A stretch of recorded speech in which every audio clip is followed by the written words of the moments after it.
Du 28 au 30 novembre 2024, la salle de conférence de la pédiatrie du CHDOP de Porto-Novo a accueilli la deuxième édition de la journée de diabétologie. Ce grand rendez-vous du savoir a réuni médecins, professeurs et spécialistes autour du thème crucial, les urgences en diabétologie. La cérémonie d'ouverture a été marquée par les interventions du président du comité d'organisation, du directeur du centre hospitalier départemental de Lomé-Plateau CHDOP et du représentant du directeur départemental de la santé de Lomé. Le diabète est un problème de santé publique majeur. Sa prévalence en augmentation permanente n'épargne aucune couche de la population et aucun pays. Les efforts se font dans notre pays dans les domaines de la prévention et de la prise en charge, mais la situation demeure préoccupante. Cette journée scientifique, initiée il y a un an, s'inscrit dans la dynamique de la formation médicale continue de qualité dans le domaine de la diabétologie au Bénin. Elle se tient cette année dans le mois de novembre, retenu sur le plan mondial comme le mois de lutte contre le diabète. Durant cette journée, d'éminents orateurs nous entretiendront sur diverses thématiques basées surtout sur les urgences en diabétologie. Beaucoup de communications orales viendront mener aussi sur le rendez-vous scientifique qui tout doucement s'institutionnalise.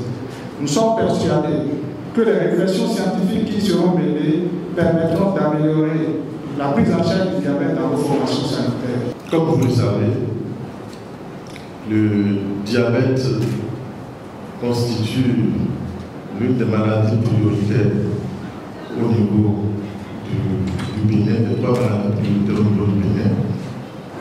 Et nous connaissons bien sûr sa charge en termes économiques pour la communauté, en termes de préjudice également pour la communauté. Et ces journées scientifiques viennent à point nommé, surtout que le centre hospitalier et universitaire départemental de Lomé-Plateau est de l'université depuis quelques années. Et ces journées viennent pour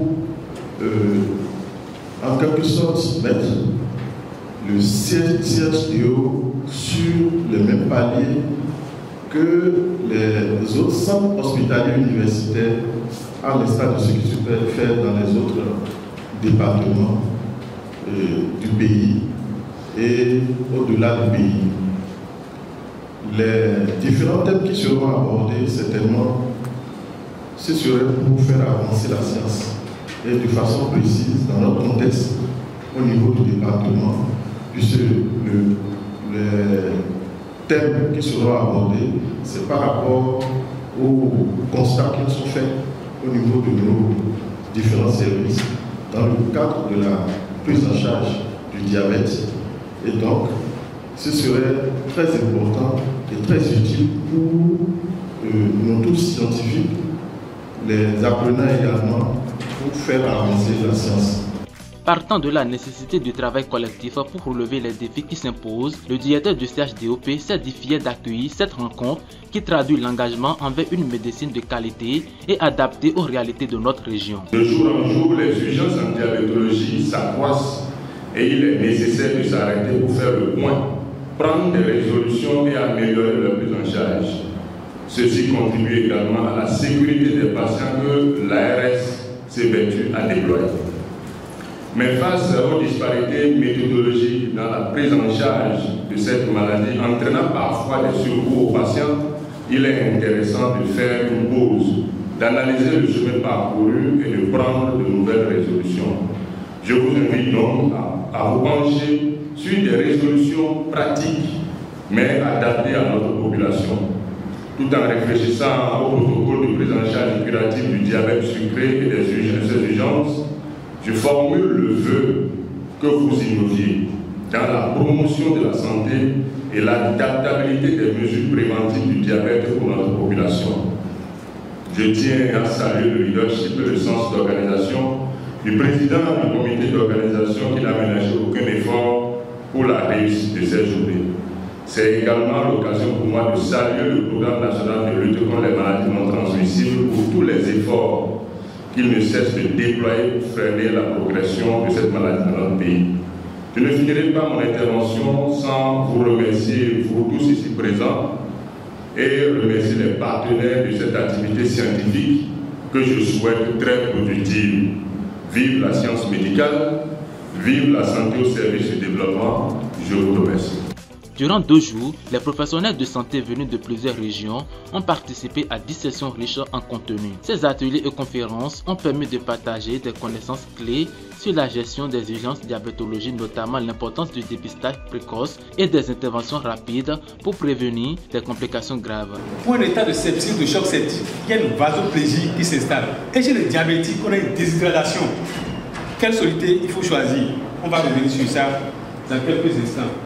Le rapport entre corticoïdes et choc septique, vu que si nous utilisons les corticoïdes au long cours chez les diabétiques, on induit une hyperglycémie qui peut être délétère. Le glucose sanguin est de 2 ordres. Je parle de la glycémie. Et 2 doses chez l'espèce humaine. L'apport alimentaire. Les apports alimentaires apportent 250 à 40 grammes par jour. Et c'est issu des extracts de carbone végétal et alimentaire. Le foie est le seul organe fournisseur de glucose à l'organisme, environ 250 à 300 grammes par 24 heures, soit 1 à 1,5 grammes par kilo par minute. Rappelons cependant que la glycémie normale est comprise entre 0,7 et 1,1 grammes par minute. La prévalence de la cétoacidose est élevée dans l'unité d'endocrinologie et diabétologie du centre hospitalier universitaire départemental Monouébi. L'observance thérapeutique et l'arrêt thérapeutique suivi des infections représentaient les causes prédominantes. Ainsi, nous devons insister sur l'éducation thérapeutique afin que ces patients observent rigoureusement les prescriptions médicales et consultent un médecin au moins 10 symptômes. Le diabète est pourvoyeur de beaucoup de complications aiguës, donc le syndrome hyperglycémique hyperosmolaire, qui est une complication aiguë grave du diabète, caractérisée par une hyperglycémie majeure supérieure à 6 grammes par litre, puis l'hyperosmolarité sans cétose significative. Nous avons 3 grands modèles de pompe à insuline. La toute première, c'est ce qu'on appelle la pompe à insuline conventionnelle. Elle se présente donc sous forme d'un petit boîtier que vous voyez ici. Dedans, il y a un microprocesseur et une batterie. À l'issue de la rencontre, les présidents des comités d'organisation et scientifiques ont clôturé les travaux en appelant à une action continue pour améliorer la prise en charge des patients diabétiques. Il faut noter que cette deuxième journée de diabétologie a non seulement renforcé les compétences des professionnels de santé, mais a également posé les bases d'une réponse concertée et efficace face à l'ampleur croissante du diabète. En capitalisant sur ces échanges et apprentissages, la communauté médicale de Lomé Plateau témoigne de son engagement à transformer les défis sanitaires en opportunités d'amélioration pour une prise en charge optimale des patients.